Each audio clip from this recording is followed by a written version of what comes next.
Olá, o pessoal está chegando aí para a nossa live. É um prazer ter vocês com a gente aí. Vão sinalizando quem são, da onde são, né? Vai expondo aí a sua cidade, da onde você é. Um prazer ter vocês aí com a gente. Marcinho, uma turma boa, Alexandre, Pastor César, gente boa demais, Télia, pessoal da Central de Pádua, esperando. Daqui a pouco o Pastor Danilo deve estar com a gente, ele é o nosso convidado do dia de hoje. Pessoal da Catedral de Petrópolis, Giovana, Maurilei, bem-vindo, Romauro, galera boa aí, Pastor Humberto, lá de Campos, né? Essa noite nós temos um convidado top, Pastor Danilo, Bispo Carlos Alberto, bênção, Pastor Diego de Monte Alegre, bênção ter você, queridão. Evangelista Reginaldo de Noã, Maricá, Carlos entrou com o nick da Flávia disfarçado, tá aí, Carlão, né? A galera. Então, eu estava falando, o nosso convidado dessa noite, espero que ele consiga entrar, logo já deve estar aí, é o pastor Danilo Figueira. O pastor Danilo Figueira é pastor da comunidade cristã ali em Ribeirão Preto, né? O pastor Danilo tem abençoado muito a minha vida, abençoado demais a minha vida, né? Em vários momentos diferentes, né? Um ministério extremamente frutífero, um ministério extremamente abençoado, né? E tem nos abençoado várias vezes. Nós estivemos convidando alguns amigos para estarem falando sobre o tema durante esses 21 dias de jejum, né, em que nós estamos aí. Eu tenho dito isso, nesse período eu tenho visto muitos grupos serem despertados para jejuar, para falar sobre jejum. Isso tem me chamado a atenção, né? Tem me chamado a atenção. Eu creio que existe algo relacionado ao jejum que Deus está despertando a igreja, né? Está motivando a igreja a descobrir. Então a gente convidou nesse período aí essa galera top para estar conosco, conversando sobre o tema, compartilhando a experiência deles, né? Hoje vai estar o pastor Danilo Figueira, amanhã o pastor Márcio Martins. O pastor Márcio é um outro amigão, ele é da comunidade Vida Plena em São José dos Pinhais, na Grande Curitiba. Quando você vai a Curitiba de avião, você desce ali em São José dos Pinhais, né? O Márcio também tem experimentado um derramar de Deus, uma bênção grande ali, e a gente quer ter ele conosco aqui para nos abençoar também, compartilhar a experiência dele com o jejum, né? Eu não vi se o pastor Danilo já entrou, pelo que eu tive acompanhando aqui, ainda não entrou. Um monte de gente querida, gente abençoada entrando, bem-vindos, bem-vindas. Deus abençoe a vocês aí, Deus abençoe a vida de vocês. É um prazer ter vocês conosco aí nesse tempo de live, né? E a gente espera que seja um tempo abençoado, né? Espero que seja um tempo abençoado para aquelas que vão participar aqui, que acrescente grandemente a sua vida, né? A gente está recobrando aqui, né, a experiência do início da pandemia, né? O pastor Danilo chegou aí, que bênção. Então, vou convidar o pastor Danilo para para estar aí compartilhando com a gente, né?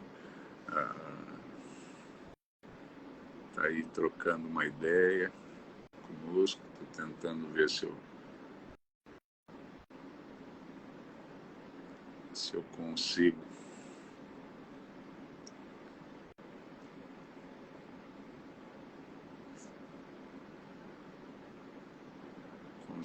acessar aqui para ver se o Danilo está tentando. Danilo, você me perdoa aí, amigo, eu não manjo muito desse negócio aqui, cara. Estou tentando aceitar. Cheguei. Ó Deus, eu já estava ficando preocupado, eu ficava aqui em aceitar um monte de vezes. Querido, um prazer ter você com a gente. Você sempre abençoa demais a minha vida, né? Você é uma das pessoas que toda vez que você posta alguma coisa, a sua reflexão me faz pensar demais. Eu tenho falado isso, para mim, você é o cara que tem a capacidade de pôr muita coisa em pouco espaço, né? Quando você posta alguma coisa no Twitter, eu falo assim, rapaz, dá reflexão para a semana toda num espaço de 4 linhas, né? É uma benção demais e muito obrigado por ter aceitado o convite para estar com a gente aí nessa noite. Um prazer ter você com a gente. E nesse tempo mano, tão para mim que é diferente, uma né? honra. É? Para mim que é uma honra, sempre um presente poder conversar contigo e compartilhar. Admiração, você sabe que é mútua, é bate e volta. Obrigado. E esse tempo, querido, né? Uma das coisas que a gente sabe que Deus te deu é o profético também. Você é um profeta, além de mestre, é um profeta respeitado. Como que você está vendo esse tempo que a gente está vivendo? 2 anos quase de pandemia, quando a pandemia arrefece, estoura uma guerra lá na Europa. O que você diz para a gente? Qual a sua percepção desse tempo aí, amigo? Bom, mano, em primeiro lugar eu vejo que estamos caminhando para o funil da história, né? Na minha percepção, aí muito mais de entendimento escatológico, a gente está indo. Já estamos começando aí com as contrações, não é? Com as dores de parto. Então, vamos ter tempos de alívio, tempos de pressão, mas nosso foco não deve estar nas calamidades, nas coisas difíceis que vamos passar, estamos passando. Jesus nos ensinou quando víssemos essas coisas acontecendo, levantarmos a cabeça, não abaixarmos a cabeça, mas levantarmos a nossa cabeça, porque a nossa redenção está próxima, né?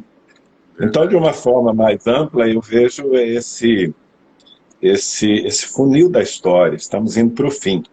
Mas se a gente puxar mais para o que estamos vivendo agora, né, esses últimos 2 anos, e passou uma pandemia e agora nós temos os reflexos de uma guerra com todas as suas ameaças, eu vejo também a nossa oportunidade, né?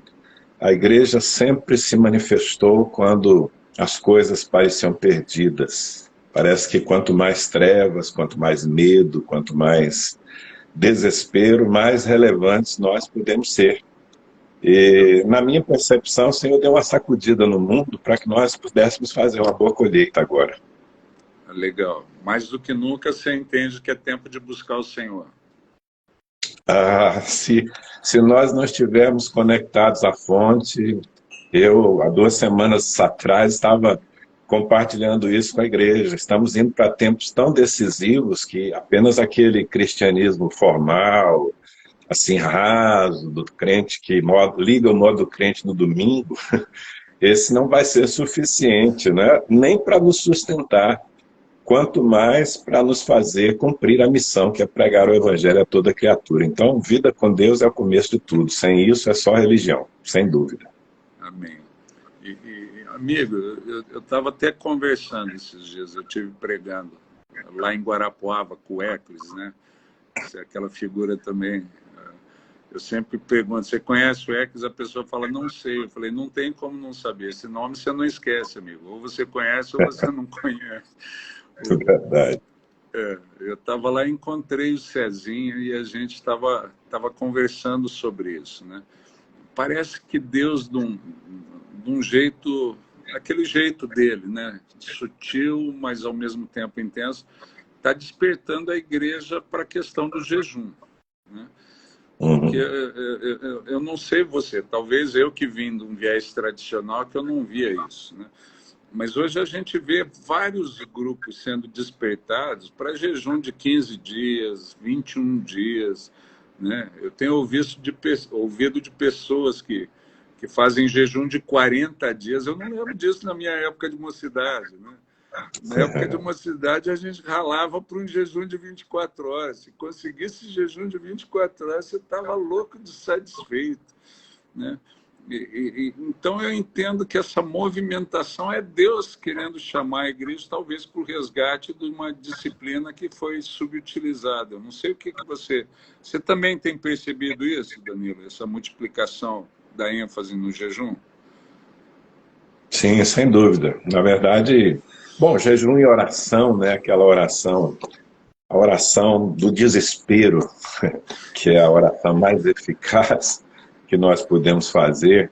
Às vezes aquela oração que a gente nem encontra palavras, só consegue gemer na presença de Deus. É esse tipo de oração, né, que vem de mãos dadas com o jejum, de fato tem sido despertada no coração da igreja. Acredito que justamente porque nós estamos diante de desafios tão grandes que a gente chega à conclusão de que precisa de Deus, né? E quem compreende jejum e oração sob a perspectiva certa, não despreza essas disciplinas, essas formas de comunicação. Pelo menos é assim que eu vejo, né? Jejum é um gesto que precisa ser visto no céu, né? Deus precisa olhar e falar, tem alguém sedento ali. Uhum. E tem muita controvérsia ainda, né? Aquela palavra de Jesus, né? Quando os discípulos dos fariseus vêm perguntar, falando que os discípulos de João jejum também, mas os teus discípulos não jejum. Jesus fala que não podiam jejuar enquanto tivesse com eles o noivo, mas o dia que o noivo fosse tirado, jejuariam, né? Então tem gente que entende que hoje é o tempo para a gente estar jejuando. Tem gente que fala, não, mas ele disse que estaria conosco todos os dias até, né? É aquele migué gospel que a galera dá para não fazer o que precisa, né? É verdade. E daí tem essa controvérsia, né? Se é para jejuar, não é para jejuar, né? Eu não sei se você viu também um vídeo de um cara na internet que ele falava que Deus deixou a assinatura dele na natureza, que tudo que tem a ver com Deus tem três, né? Daí ele fala dos três estados em que tudo existe, gasoso, líquido e sólido, os três reinos, mineral, vegetal e animal, né? E ele vai colocando tudo tem a ver com três, né? As três partículas que compõem o átomo, próton, nêutron, elétron. Eu achei interessante. Eu ainda não estou convencido da tese do rapaz, mas eu achei interessante. E pensando nisso, eu achei que tem três disciplinas espirituais básicas. Tem mais disciplinas, as outras variam delas, né? Mas as três básicas a gente aprende desde pequeno, né? Que é a meditação na palavra, oração e jejum. Oração e jejum, né? As duas outras sempre foram muito firmadas, né? Eu falo que depois da experiência da Igreja da Coreia, a oração nunca foi do mesmo jeito, né? É verdade. Teve um povo que se levantou para dizer o quanto vale, né? E aí o mundo todo despertou, né? É verdade. Porque eu não sei como era com você onde você estava, mas o nosso desafio era o livro do Larry Lia, nem uma hora, né? A gente era a geração de nenhuma hora. Mas o jejum agora parece que Deus está enfatizando, está tendo uma redescoberta. né? E um dos objetivos aqui é ouvir também a tua experiência sobre jejum. Primeiro, essa história do noivo. O que você acha que Jesus queria dizer quando ele falou isso? Eu vou pelo caminho mais óbvio, né? Ele falou de um tempo ali que era curto, em que ele estava presente na carne, os discípulos podiam tocá-lo o tempo todo, e dos desafios que a igreja teria em todas as épocas depois que ele partisse, né? Ainda que tenhamos o Espírito. Eu realmente acho, como sempre aconteceu, às vezes a cultura de uma geração acaba influenciando a teologia, a compreensão bíblica, e nós estamos num tempo em que as pessoas buscam facilidades, né? E transformaram a graça de Deus numa coisa tão barata que se confunde, né? Os sermos favorecidos pelo amor de Deus, porque sem a graça, de fato, não teríamos, nenhum gesto nosso faria nenhuma diferença na presença dele, mas nem de longe a gente pode ler a Bíblia entendendo que o estar consumado de Jesus significa não sobrou nada para vocês, não é? Que não há disciplinas, que não há sacrifício. Aliás, Jesus nos chamou para morrer, esse é o chamado do Evangelho. Né? Se você não estiver disposto a morrer, a entregar a sua vida, você não pode ser meu discípulo. Então, realmente, para mim, não tem muito sentido essa controvérsia, né? Se o jejum faz parte dos gestos espirituais que a igreja precisa praticar nesse tempo. Eu não tenho dúvida nenhuma sobre isso. Não é? Os apóstolos jejuaram, então não era apenas um ensino de Jesus antes de consumar a obra redentiva ali. Nós vemos a igreja se movendo nisso.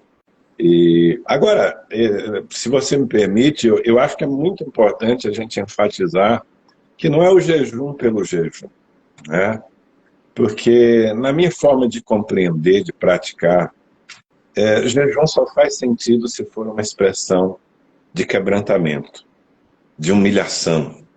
É um gesto, assim como na vida natural, às vezes, uma forma de você cumprimentar uma pessoa já fala muito. Eu vejo o jejum como um gesto, e esse gesto significa basicamente: Senhor, nós precisamos de Ti, nós não somos nada, e nós queremos mostrar essa nossa pequenez, né? Então, para mim, o jejum que entra no céu é esse, que tem um coração interessado em mostrar somente a sua carência, a sua fragilidade. É que a nossa carne é tão terrível, é tão pervertida, que nós conseguimos transformar algo que deveria ser expressão de humilhação em performance, não é? Então, nesse sentido, Jesus combateu o jejum, porque os fariseus jejuavam. Mas qual era o propósito do jejum que eles faziam? Se mostrar para os homens, não é? Serem tidos como espirituais. E Jesus os condenou assim publicamente. Então eu tenho muito receio, né, de que pessoas entendam que o jejum seja, em primeiro lugar, uma forma de mostrar espiritualidade. Eu, pelo menos quando jejum, eu quero mostrar a minha carnalidade, dizer: Deus, acaba com ela, eu sou muito carnal e eu preciso que o Senhor trate com a minha carne, né? E em segundo lugar, é um grande engano também, as pessoas acharem que o jejum é uma forma de nós pagarmos alguma coisa diante de Deus, né? Que tem alguma coisa que nós podemos conseguir sofrendo, e isso sim vai contra a graça, não é? A graça não nos cobra esse tipo de sacrifício. Eu nunca jejum dizendo: Senhor, eu vou jejuar aqui porque depois desse tempo de abstinência eu vou merecer alguma coisa. É justamente o contrário. Senhor, eu estou jejuando porque eu não mereço nada, eu não tenho nem como me apresentar. Então eu estou pedindo misericórdia para que o Senhor abra portas diante de mim. Eu acho que colocar dessa base, aí isso precisa fazer parte da nossa vida, seja como indivíduos, né? Aquele jejum que você pratica e ninguém vê. Aliás, esse é o melhor de todos, né? Quando Jesus orientou, né, os religiosos da sua época: olha, você vai jejuar, então disfarça, né? Passa um um óleo na cara, não fica com essa cara de zumbi para que todo mundo veja o seu sofrimento, não, porque não é esse o propósito. Mas há também, claro, aqueles movimentos, eu acho que você está hoje, né, despertando aí uma parte da igreja para isso, aqueles movimentos coletivos de jejum e oração, que também tem todo o sentido que a gente encontra na história bíblica, né, e na história da igreja. Muito legal, Danilo. Você colocou várias coisas que eu fui marcando que depois de uma certa idade a gente já não tem memória, tem uma vaga lembrança, né? Então, então eu fui, cara, ó, evitar o jejum de performance, né? O caminho da humildade, da humilhação, onde eu me coloco diante de Deus, reconhecendo que eu não sou nada, né? Não tem benefício meritório, né? Aquilo que a galera fala, vou fazer por merecer. Rapaz, é muito jóia. E muito, mas é o que eu falo de você, cara. Você coloca coisa profunda em pouco espaço do negócio. E você citou dessa geração, a geração das facilidades, né? A gente vê muito, principalmente nessa área do jejum, né? A história do eu estou em jejum de rede social, eu estou no jejum de Daniel. Eu já tenho enfatizado bem, eu falei, o de Daniel foi propósito, não era jejum, foi propósito. Mas você entende que essa questão aí, onde a galera tenta encaixar algumas coisas para falar que jejum, vem dessa geração afeita às facilidades? O que você entende Eu aí? acho E que em como que grande você parte, vê? sim, né? Já que eu não quero radicalizar aqui na minha entrega, deixa eu fazer de conta que estou me... Não, veja bem, eu não desprezo, né? Acho que tudo que é feito com um bom propósito tem algum valor diante de Deus. Eu acho que você usou a palavra, é a que eu uso também, né? Se eu vou aqui me abster de certas coisas que são lícitas, mas para um propósito. Então, eu vou passar aqui um mês sem ver televisão, sem acessar redes sociais, porque eu quero dedicar esse tempo a ler a palavra, a buscar o Senhor, a orar. Isso tem um valor enorme, sem dúvida. Não é? É uma escolha que você faz para priorizar uma prática espiritual. Então tem todo sentido. Agora, jejum é jejum. Jejum é abstinência de alimento, né? E, e a gente precisa definir melhor as coisas, embora, claro, eu acho que propósitos também têm o seu valor e às vezes podem ser feitos na mesma direção de um jejum, né? Por exemplo, aqui em nossa igreja, sempre no final do ano, nós colocamos todo o nosso rebanho para 3 dias de jejum. É aquela reciclagem diante de Deus, né? Em que as pessoas realmente são estimuladas a parar tudo para fazer uma... Não é nem para fazer uma avaliação, mas se colocarem debaixo da luz de Deus, né? E nós chamamos todo mundo, mas há pessoas que não conseguem, não pela moleza, né?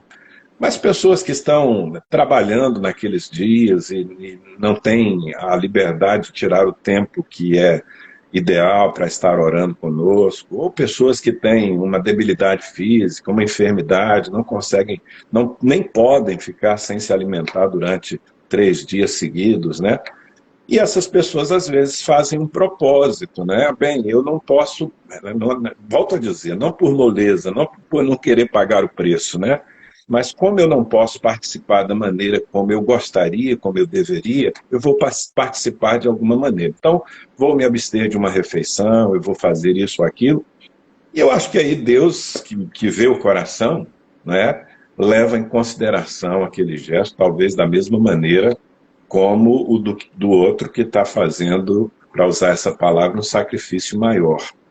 Mas, de fato, você está certo. Eu compreendo que muita gente encontra formas bem mais light de parecer espirituais, né? Exatamente. O Danilo, e uma outra questão, né? Até ouvi o Cezinha comentando disso, não lembro a conversa com quem, né? Você citou, né? Daquele que jejua o teu pai, né? Não desfigure o rosto para que não seja jejua o teu pai, e teu pai vai te recompensar, né? Mas você também não acredita que levar esse ensino ao extremo, né? porque para mim a ideia é que você não busque ser reconhecido por isso, né? Você não busque mérito por isso, da galera falar, olha, né? Mas tem gente que às vezes nem comentava sobre o assunto para não burlar o texto bíblico, né? E você não acredita, talvez, muito do que a gente podia ter aprendido sobre jejum. A gente ficou sem aprender pelo pessoal levar esse ensino ao extremo e não comentar, nem falar, nem passar, né? O que você pode falar disso? Sim, faz sentido. Faz sentido, com certeza, né? Não tem dúvida que o que Jesus estava denunciando ali era a intenção do coração, mais do que a forma, né? A intenção do coração. Os fariseus, eles jejuavam com o propósito de serem vistos pelos homens, né? Então, se você já foi visto pelos homens, já foi aplaudido, já foi endeusado por algo que você fez, então pronto, você já recebeu a sua recompensa, os aplausos, os likes, né, da vida. É o que Jesus está dizendo, mais ou menos, né? Então, eu também não sou radical, não é no sentido de nós nos escondermos do jejum, não é nos escondermos. É bom que, por exemplo, eu sempre trato jejum e oração como duas coisas quase casadas, né? Porque jejuar somente sem oração também não faz muito sentido. E eu acho que é didático, né, que os filhos, por exemplo, vejam os pais com seus joelhos dobrados dentro do quarto, orando, desde quando eles se entendem por gente, né? Então, se a gente levar o pé da letra ou entra no teu quarto e tranca a porta, nem essa influência que a gente pode transmitir para quem está perto, ela é liberada, né? Muito mais a questão mesmo da motivação. O que eu quero com isso? Eu quero impressionar a Deus ou eu quero impressionar as pessoas? Para mim é o que faz o jejum valer ou não. Motivação do coração, principalmente. Verdade. Eu falo isso porque na minha experiência, a minha mãe, ela era uma mulher de oração, mas ela orava de madrugada na biblioteca que a gente tinha em casa, né? Então ela esperava os filhos dormirem para ir lá. De vez em quando a gente acordava e pegava ela orando lá, né? E a gente sabe, a velha não era fácil, né? A velha era fera demais, cara. A velha, quando ela invocava com o negócio e entrava em batalha com Deus, a gente já sabia que estava lascado, né? Às vezes, na época da adolescência, a gente tinha curiosidade de algumas coisas. Minha irmã, um dia, quis ir na matinada do carnaval, né? E a mãe falou para ela, você quer ir? Vai. A hora que eu ouvi, ela saiu para ir, a velha foi para a biblioteca para orar. Eu falei, lascou o programa da minha irmã. Lascou. Mas fica pior. Não deu outra. Ela voltou falando, mãe, não gostei. Qual é que eu falo? Filha, eu vou te contar o que aconteceu enquanto você estava lá. Então, eu tenho certeza que ela jejuava, né? Quando ela entrava, mas ela nunca compartilhou com a gente. Eu nunca soube. Meu pai já era mais do cara de arrumar desculpa. Era um homem de oração, apaixonado por vidas, mas gostava de comer, né? O grande pecado dele era comida. Se fosse em Curitiba, quando ele estava vivo, ele te dizia o roteiro gastronômico da cidade, sabia tudo, né? Então, ele era daquela turma que o noivo está comigo ainda, ele está comigo até a consumação dos séculos. Não posso afirmar que ele não jejuava, mas é aquilo que eu falei, né? Por causa disso, a gente acabou tendo que correr atrás de aprender. Exatamente. Acho que não precisa, né? Não é bem isso, esse segredo, né? No sentido de que ninguém saiba, mas é realmente a quem eu quero impressionar. Eu só vejo assim, sabe, Manu? Há certas experiências espirituais que realmente são particulares, né? Tem momentos que você tem que se trancar com Deus, não é? E que o que vai acontecer ali não interessa para ninguém. Às vezes Deus quer nos chamar no cantinho mesmo, quer trabalhar algumas coisas na nossa vida sem nenhum tipo de publicidade. E há outras coisas, até pela dimensão do que se quer conquistar, que nós precisamos de fazer um movimento, sabe? Eu acho que, inclusive, em relação à oração e ao jejum, há determinados momentos da vida da igreja em que também é melhor serem dois do que um. Então aí já deixa de ser particular, já deixa de ser secreto, passa a ser de fato um movimento coletivo com um propósito específico. Mais uma vez eu digo, acho que não faz sentido jejuar por jejuar. Vou me afligir aqui simplesmente. Não. O jejum, eu pelo menos só pratico o jejum quando eu penso assim, vou separar esse tempo para esse propósito. Às vezes é a pura consagração, né? Eu preciso me consagrar, eu preciso colocar diante de Deus a minha carnalidade, eu preciso me tornar mais sensível ao Espírito Santo. Então, eu vou me apresentar com essa cara diante do Senhor. O jejum vai ser a minha cara aqui de Deus, me ajuda a ser mais crente, me ajuda a ser mais espiritual, né? Mas às vezes o que a gente precisa é de um movimento. Nesse tempo, por exemplo, de pandemia, houve vários movimentos da igreja por jejum e oração, não é? Coisas assim de dimensões extralocais, e que eu não tenho dúvida que Deus considerou e respondeu, né? E isso também tem muito valor. É quando a gente junta o povo, estabelece um propósito, fala, olha, nós precisamos buscar a Deus sobre isso. E uma das formas de buscarmos é jejuarmos juntos. Vamos fazer, vamos fazer. Aí já deixou de ser secreto, mas continua sendo com um propósito muito bem direcionado, né? Joia. E dentro dessa história de chamar os filhos, seu menino é uma benção, né? Seu menino é abençoado demais, um adorador fora de série, né? Até faz tempo que você não me manda o link de música nenhuma dele, rapaz. Não esquece de mim, que o menino vale a pena. Ele, ele é fera demais. E você falando de ensinar, né? A história do ensino à criança o caminho que deve andar. Você chamava seus filhos para jejuar com você, amigo? Olha, mano, se há falhas que eu preciso confessar, uma delas é essa, né? Eu não me lembro de ter feito isso de uma maneira particular, né, em família. Vamos jejuar, orar sim, claro, né? Muitas vezes por certos propósitos. Eles, na verdade, aprenderam isso e hoje muitas das coisas que a gente valoriza, eles são mais mestres, né? Eu falo eles, nossos filhos, porque eu e você somos muito abençoados, né, com filhos consagrados, né? Pedrão aí é um menino de ouro, né, que ama ao Senhor, que move com o Espírito Santo. Gabriel, meu filho também. E hoje eles ensinam para a gente muita coisa sobre essa intimidade com Deus, né? Então, no nosso caso aqui, como o Gabriel viveu a vida da igreja intensamente desde que se entende por gente, essas práticas ele aprendeu na igreja, né? Claro, nós muitas vezes jejuamos juntos por propósitos ali estabelecidos, mas sim, eu acho que é muito válido, né? Eu poderia ter sido mais prático com os meus filhos nessa questão, né, de mostrar e chamá-los para a prática disso.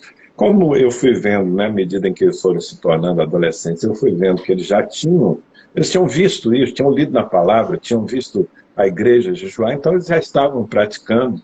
Então não fez tanta falta essa ausência de orientação específica aqui, mas nisso eu não fui assim um modelo tão bom. Não precisou chamar, mas foi modelo, né, amigo? Vendo você ali, a igreja, eles...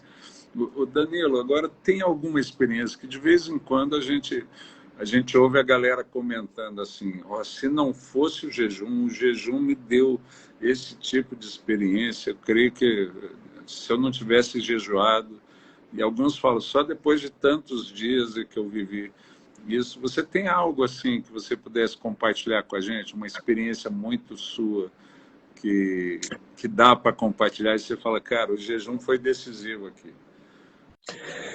Olha, mano, de uma forma particular, eu não consigo me lembrar assim, é claro, né? O jejum sempre foi uma manifestação minha diante de Deus em busca, quase sempre, em busca de quebrantamento, de santidade, né?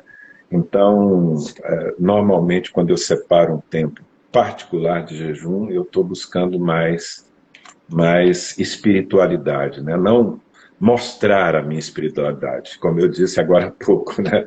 Mostrar o quanto eu estou me percebendo carnal e que eu preciso de um banho de Deus. Então eu vou me humilhar na presença dele. Mas, se você me permite, isso foi marcante na minha vida, na minha história, mas foi marcante na história da nossa cidade aqui também. Foi uma experiência de jejum coletivo e que eu acho que vale a pena compartilhar com você aí, com todo esse pessoal que está nos acompanhando. Há uns bons anos atrás, Deus começou a me incomodar nos meus momentos de oração, porque eu orava por Ribeirão Preto e eu via no Espírito uma nuvem negra sobre a cidade e comecei a perguntar ao Senhor o que era aquilo, o que significava, vi uma tristeza grande. E Deus me disse, olha, Ribeirão Preto, essa cidade que eu te dei, né, como herança, né, ela vive debaixo de um acúmulo de pecado de gerações e gerações. Eu preciso que você desperte a igreja para entrar num tempo de jejum e oração, no sentido de se humilhar e pedir perdão. E Deus me falou muito claramente isso, mas consistia em chamar os pastores da cidade, em tentar realmente gerar um movimento de quebrantamento. E eu não sei se você sabe o que é isso, mas eu enrolei por um bom tempo, sabe? Eu não estava afim de comprar essa briga, porque você sabe como acontece. Você chama pastores de todos os lugares, e alguns vão achar que você está querendo aparecer, está querendo liderar. Enfim, eu fiquei embromando com aquele peso no coração, sem fazer o que Deus estava me mandando fazer. Até que, num certo dia, eu estava num evento em Porto Seguro, um evento profético, não é?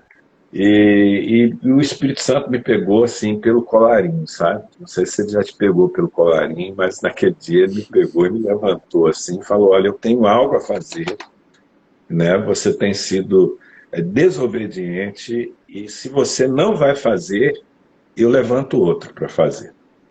Aí ele mexeu com o meu brilho também, né? Eu falei, não, senhor, mas outro também não.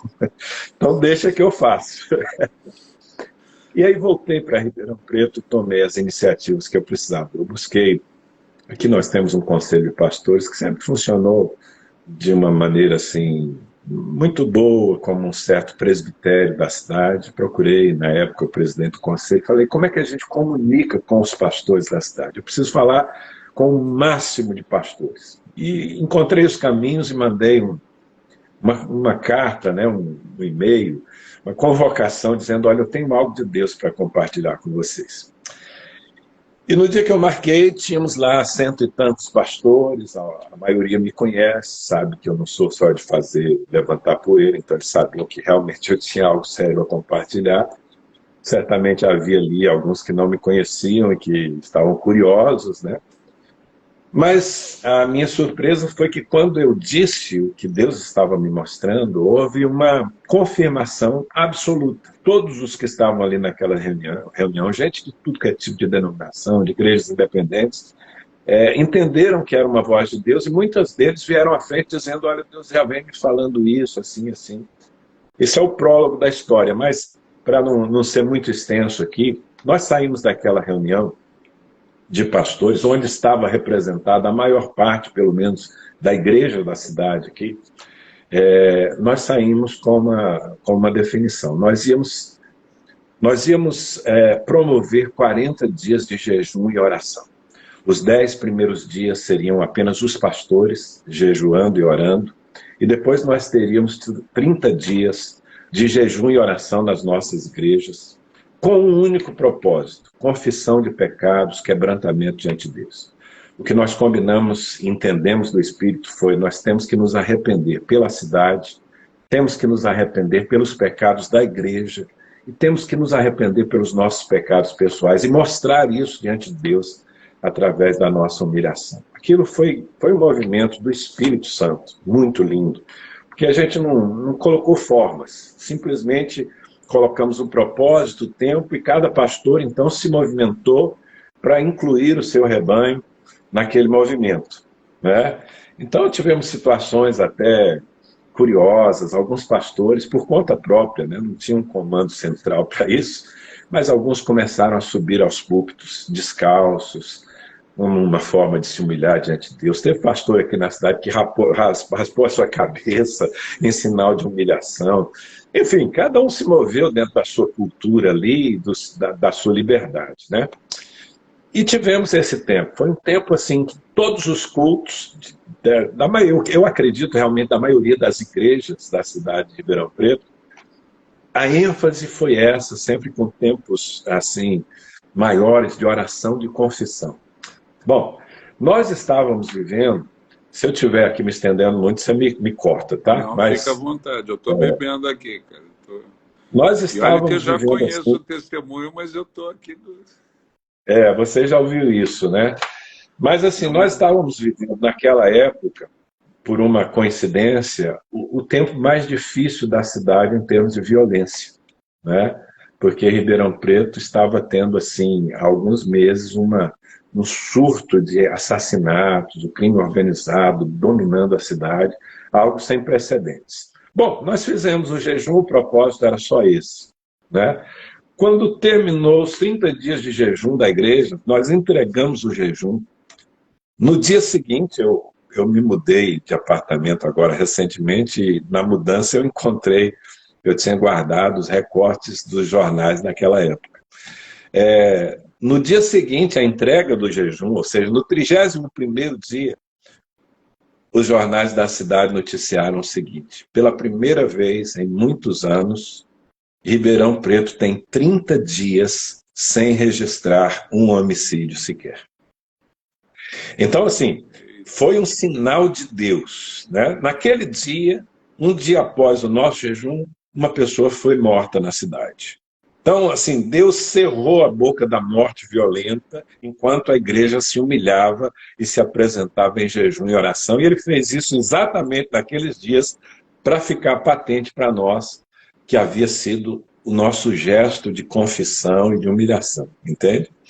E aquilo marcou, tá? Todos os pastores da cidade que estavam aqui ministrando naquele tempo ficaram marcados. Na sequência, nós tínhamos combinado de fazer aí sim alguns atos proféticos e termos uma atitude mais forte de batalha espiritual, porque aqueles primeiros dias era entre nós e Deus, confissão, humilhação, né? E aí, entre aqueles atos proféticos, nós queríamos ter um tempo com o prefeito da cidade. Naquela época, o prefeito era, na verdade, ele tinha assumido a prefeitura, ele era vice, não era um político de carreira, um empresário, não tinha assim uma tradição política, nenhum contato com a igreja evangélica, nenhuma influência da igreja evangélica na vida dele. Mas nós marcamos uma audiência com ele depois desses 30 dias de jejum, e nós fomos numa comitiva de pastores, uns 20 pastores, e me pediram para dar uma palavra lá naquele evento, né? E aí eu disse: prefeito, eu não sei se o senhor sabe, acredito que sim, mas Ribeirão Preto teve 30 dias sem homicídios, né? Ele falou: claro, eu sei, estamos muito orgulhosos da nossa polícia e tal e tal. Eu falei: não, nós também estamos orgulhosos da polícia, mas na verdade isso aconteceu porque o povo de Deus estava jejuando e orando, e eu expliquei aquele movimento para uma pessoa que não tinha nenhuma revelação da palavra, né? Mano, quando eu disse isso, esse homem encheu os olhos de lágrimas ali diante dos pastores, dos políticos que estavam presentes. Ele chamou um assessor dele, ele disse: fulano, agora dá para a gente entender. E ele falou para todos nós: nesse último mês nós não estávamos entendendo.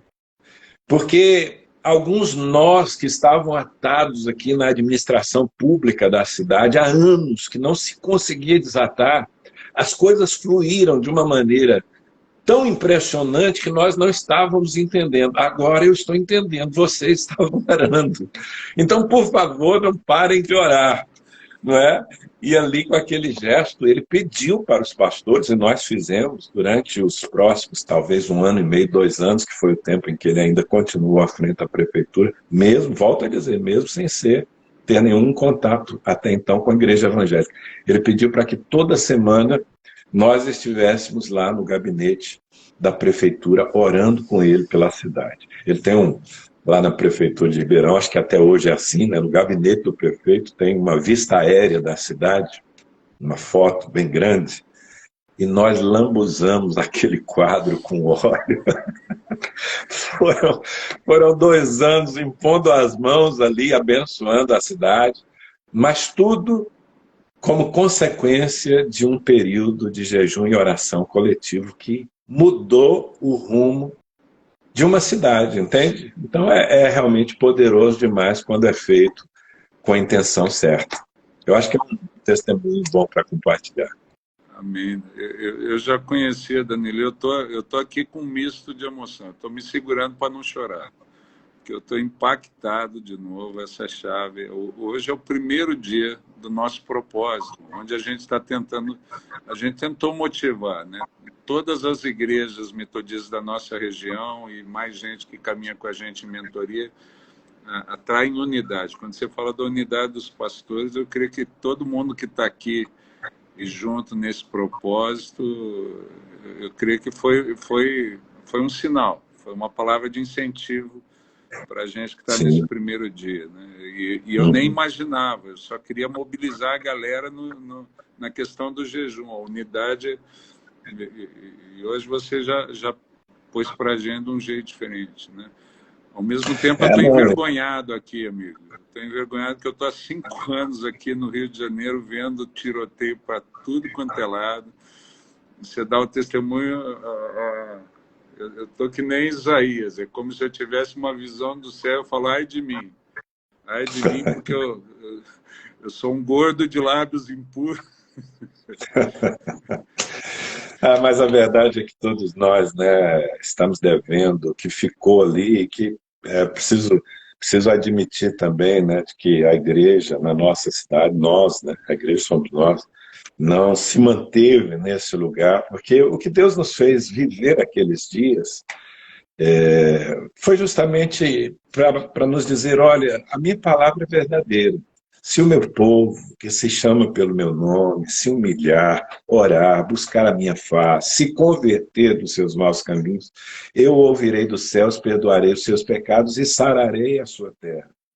Então, o que Deus nos fez ver naquela experiência, né, que realmente marcou a história da cidade, foi que se a igreja cumpre o seu papel sacerdotal, e qual é o papel do sacerdote? É se apresentar diante de Deus com o sacrifício do sangue, com a confissão dos pecados, para obter dele o perdão. A igreja é reino sacerdotal. Então, nós vivemos aqui, né, e pena que não mantivemos com a mesma intensidade essa postura, e hoje nós temos outros desafios na cidade, quem sabe precisamos de um novo movimento de oração, se bem que eu preciso admitir também que o que aconteceu naquela época, eu fui o privilegiado, né, de ter sido desafiado por Deus para dar a ignição. Mas foi um movimento do Espírito Santo. Eu tenho consciência que se eu me acovardasse, não quisesse fazer, Deus ia levantar outro e ia fazer. Porque Ele queria fazer isso na cidade. E interessante, mano, eu acho que 1 ano e meio ou 2 anos depois, a revista Veja, ela publicou uma matéria, uma reportagem, eu também tenho essa matéria, 2 anos depois desse episódio, né? E a matéria dava conta do seguinte: das cidades de 500 mil habitantes acima no Brasil, desde a época tal, Ribeirão Preto foi a que decresceu mais nos números de violência. Quando eu li aquela reportagem, eu fui fazer a conta. E o período dava exatamente no tempo em que a igreja jejuou e orou confessando pecados. Então foi uma coisa assim que, claro, né, os incrédulos, eles estão preocupados com as estatísticas, com o que a polícia fez, mas nós, os que somos da fé, sabemos que foi uma resposta de Deus a um jejum e a um tempo de oração intenso da igreja, pedindo perdão, porque você sabe que o pecado acumulado sobre um lugar, ele traz uma série de consequências, né? Então, realmente é uma experiência forte, que nunca vamos esquecer, e que é inspiração para nós continuarmos ocupando esse lugar, né? Somos sacerdotes do Deus Altíssimo. Amém. Obrigado por compartilhar. Eu creio que foi uma inspiração para todo mundo que está nesse propósito dos 21 dias aí. Galera, pega essa chave aí. Eu vi alguém citando, e eu acho interessante isso, né? Do jejum de 40 dias de Jesus, né? Que a galera fala, ah, não precisa. Se tinha alguém que não precisava jejuar, porque o noivo estava com ele era o noivo, era Jesus. E ele é batizado, o Espírito vem sobre ele, né? E daí ele sai para jejuar 40 dias, né? O que você já ministrou sobre esse texto, Danilo? O que você pode falar para a gente sobre isso? Eu creio que já, né, depois de 33 anos, 34 de ministério pastoral, já devo ter ministrado sobre esse texto. Mas é isso, né? Jejum é consagração, né? Jejum é entrega. Então, Jesus, ele não, mesmo já cheio do Espírito Santo, né? Ele foi se consagrar, ele sabia, tinha uma noção, pelo menos, do nível de guerra, de luta que ele viveria naqueles 3 anos seguintes em que ele teria que cumprir o seu ministério. Aliás, uma observação que eu faço, mano, é a conexão entre o jejum e a autoridade espiritual. Pelo seguinte, você se lembra daquele episódio em que Jesus, depois de descer do monte da transfiguração, ele encontra os discípulos lá brigando com um demônio sem conseguir expulsá-lo, né? E aí Jesus chega, resolve a parada, repreende os discípulos pela sua falta de fé, mas ele explica, ele diz, essa casta não sai a não ser a base de jejum e oração. Eu sempre fico muito intrigado com essa colocação de Jesus, não é? Dá a entender que os discípulos não tinham entendido, não é, ainda o valor do jejum e da oração. Jesus chega ali e ele praticava o jejum. Está claro, desde o começo do seu ministério, Jesus às vezes saía para um lugar deserto a fim de orar. Então, esse texto, para mim, traz a mensagem de que muitas das batalhas espirituais que nós temos a enfrentar, os confrontos com o império das trevas, nós só vamos estar habilitados para vencê-las se nós construirmos antes um caminho na presença de Deus. É aquele texto, né? Sujeitai-vos, pois, a Deus, resistir ao diabo, ele fugirá de vós. É um processo. Não adianta, em toda batalha, eu simplesmente sair, porque eu estou indo em nome de Jesus. Às vezes é preciso que primeiro eu me esvazie diante de Deus, não é? Porque se eu me esvazio, Deus tem como me encher, e aí cheio eu vou confrontar o inferno e ele vai ter que se submeter. Então eu faço também essa conexão, parece meio antagônico, né? Porque jejum ao mesmo tempo é expressão de humilhação, mas no mundo espiritual é quando eu me humilho que eu sou exaltado diante dos meus inimigos. É verdade. Eu vi alguém comentando, né? Ele falando das 3 disciplinas espirituais, né? E alguém falou isso, que a meditação na palavra, ela vence a tua ignorância, o teu desconhecimento, onde o povo é destruído. E até eu estava brincando esse fim de semana, eu lembro de uma coisa que você comentou e até citei, de alguém que veio pedir oração, que você transferisse a unção, o conhecimento da palavra, você falou, estudar você não quer, né? Anos lendo a Bíblia, você não quer. Eu passo 3 décadas estudando, você quer receber uma oração, meu filho? Vai ralar. Eu citei isso esse fim de semana, né? Então, investimento para vencer a ignorância, para saber o que Deus deixou à sua disposição, né? A palavra, a oração é o vencer a separação do Pai, o aprender a discernir a voz do Pai, né? O reforço. E alguém colocou o jejum como enfrentamento do inimigo. Você citou o texto da casta, né? Eu lembrei, enfrentamento do inimigo antes de você enfrentar o outro inimigo, né? Exatamente. Exatamente. O grande inimigo que é a sua carne, o grande inimigo que é a sua carne, você enfrenta para não ter revés no enfrentamento do pequeno inimigo que Jesus já venceu, né? É isso aí. Eu vejo exatamente assim. Perfeita a sua colocação. né? Eu achei muito legal. Eu também nunca tinha pensado assim, né? Não, não é minha colocação, só estou traduzindo aqui o que eu ouvi, mas muito legal. Danilo, uma outra coisa, aí, curiosidade minha, eu tô abusando de você que é um mestre na palavra, cara. Eu Eu tô imagino. naquele texto do noivo, esses dias, né, olhando o texto para a gente estar aqui conversando com vocês, eu sempre ministrei separado, né? Quando é tirado o noivo, jejuarão, mas na sequência Jesus fala do pano, o remendo novo no pano velho, o vinho novo no odre velho. Você acha que tem alguma conexão? Eu sempre ministrei separado, eu nunca tinha reparado que o texto vem na sequência, né?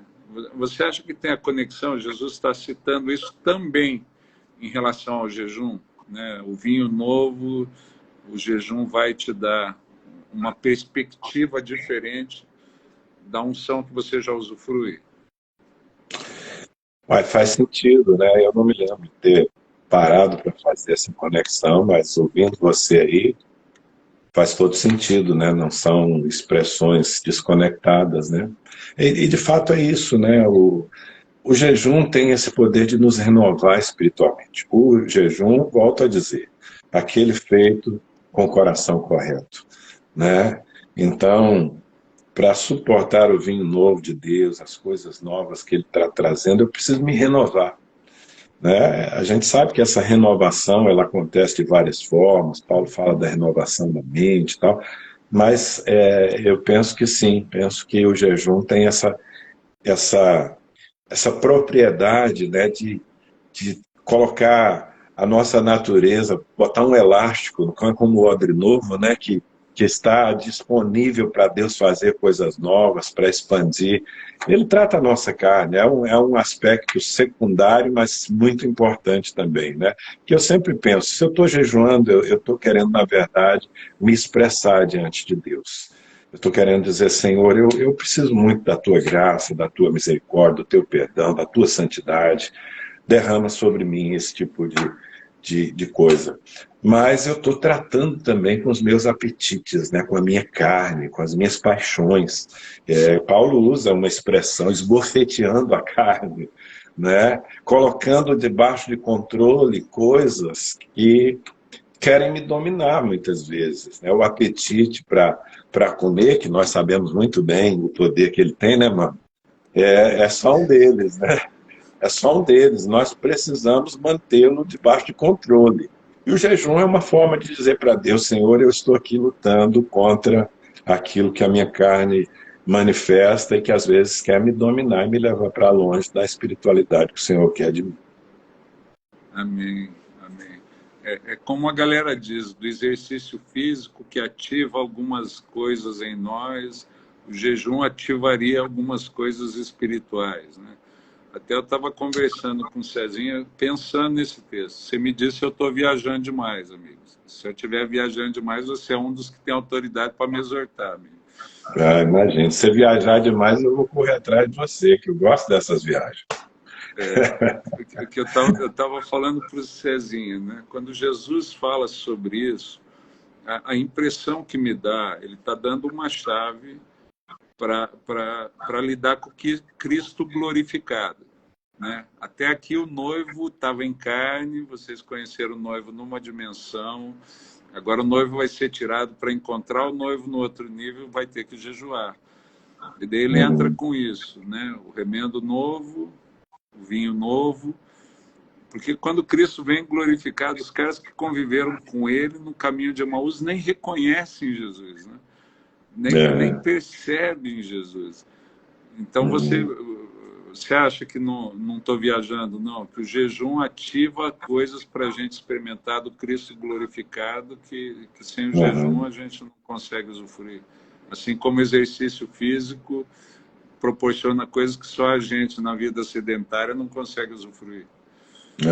Não, faz todo sentido, sem dúvida. Faz todo sentido. Eu creio nisso, creio que tem dimensões, né? Dimensões da vida cristã que a gente só acessa através das disciplinas espirituais, né? Não adianta você ficar de papo para o ar esperando que Deus derrame mais e mais, né? Tudo tem a ver com a sede que nós manifestamos nele, e a oração, o jejum, são formas de nós revelarmos isso ao Senhor, né? Amigo, papo bom, já está dando quase 8 horas. Papo bom a gente não vê passar, né?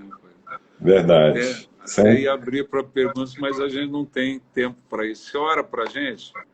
Não sei se você quer claro. falar mais alguma coisa, quer compartilhar mais alguma coisa sobre isso, Danilo. Não, Se somente quiser, tem toda a agradecer. liberdade. Agora eu sei É, que o já, já ele Instagram não corta derruba tudo. a gente com 1 hora a mais. Eu não sei quanto tempo demora para ele derrubar. Mas Não, não, mas se eu quero só agradecer, né, pelo convite. Você é maior que eu no reino de Deus, com certeza. Então, ser convidado por você para um bate-papo, conhecendo a sua vida, admirando o que você está fazendo, né, o preço que você está pagando por uma nova geração de líderes, de pastores. Só tô acrescentando aqui ao meu currículo. Vou botar, já escrever aqui, live com o Bispo Mano Siqueira. Isso aqui é privilégio para mim. E nada, feliz de amigo. ver, né, vocês se movendo nesse propósito, tantos irmãos, pastores que acredito estejam nos acompanhando nessa live, né, interessados no assunto. Eu fiquei pensando, poxa, uma live sobre jejum, isso não vai dar muito ibope, não. Se chamar para uma sobre prosperidade, vai ter mais gente. Mas, mas são aqueles que estão interessados nas coisas mais profundas que vão fazer a diferença nesse tempo. E eu dou graças a Deus não só pela oportunidade de compartilhar aqui com vocês, mas de ver tanta gente interessada em aprender. Vamos orar sim, se eu posso, né, orar, vou fazer isso agora. Pai querido, tudo que nós estamos falando aqui, Senhor, é o que entendemos, mas há tanta coisa que ainda não entendemos e que nós pedimos que o Teu Espírito nos revele.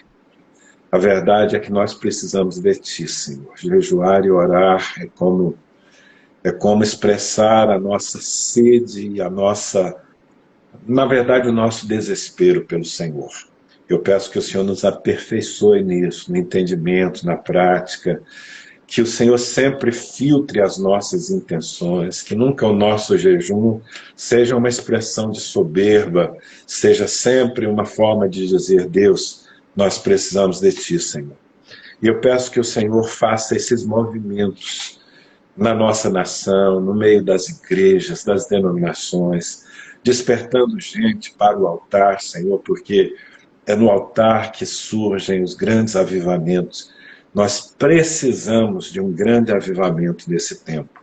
Por isso nós buscamos a Tua face e pedimos, Senhor, que na medida em que nós nos expomos com a nossa fragilidade, o Senhor faça aparecer a Tua força na nossa vida, na vida da igreja.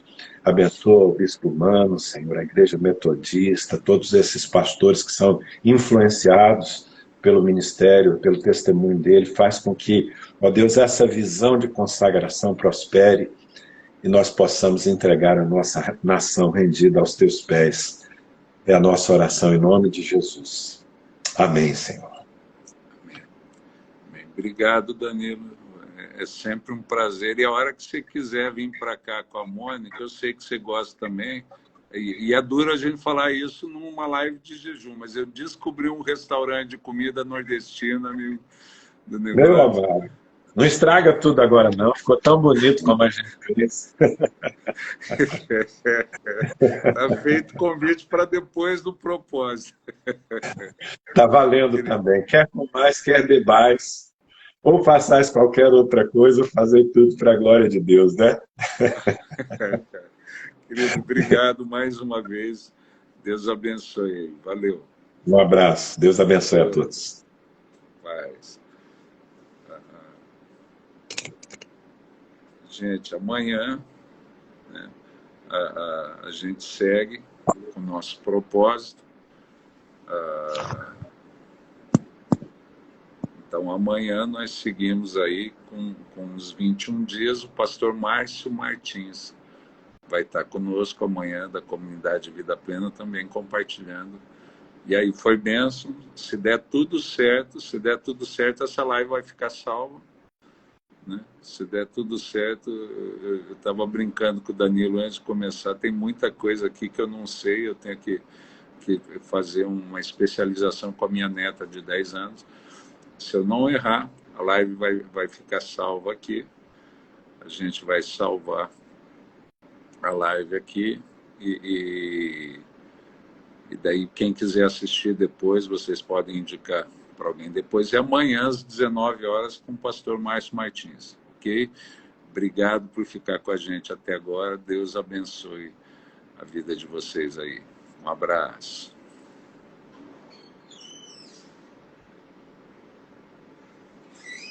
Rodrigo.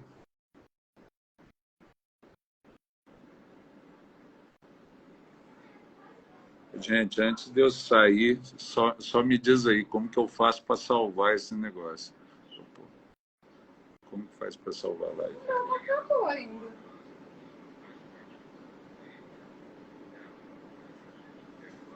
Você encerra.